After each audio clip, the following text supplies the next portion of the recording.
Office पहुंचते ही मैंने देखा कि अंकल बहुत ज़्यादा सीरियस थे और अपनी पर्ची बनाने में मसरूफ थे। लेकिन जैसे ही मैंने पलट के देखा तो अंकल अपने डोले शोले दिखाने लगे और इन्हीं डोले शोले से मैं डर के अपनी जगह पे आके और काम शुरू कर दिया।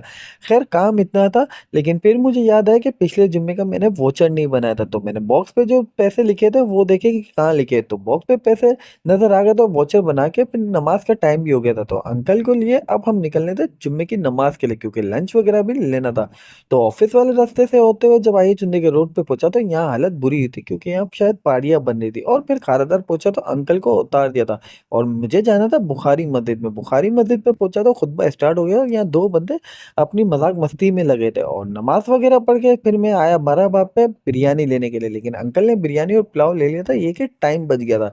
और फिर खारादार की मेन फ्रूट मार्केट में आ गए, जहाँ ये भाई थे पिछली बार भी फ्रूट लिया था, और फिर इनसे तरबूज लेके हमें निकलना था ऑफिस के लिए।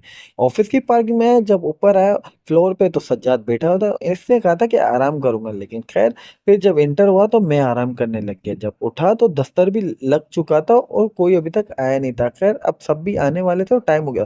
फिर अंकल ने तरबूज भी काट लिया था, तरबूज काटने के बाद लंच पे बैठ गया था और लंच वगैरह करने गया था। अब मुझे जाना था ऑफिस के काम से, क्योंकि मैनेजर ने दिया था काम। फिर मैं लंच वगैरह फौरन बाहर निकल गया था, क्योंकि बहुत ज्यादा जरूरी काम था। तो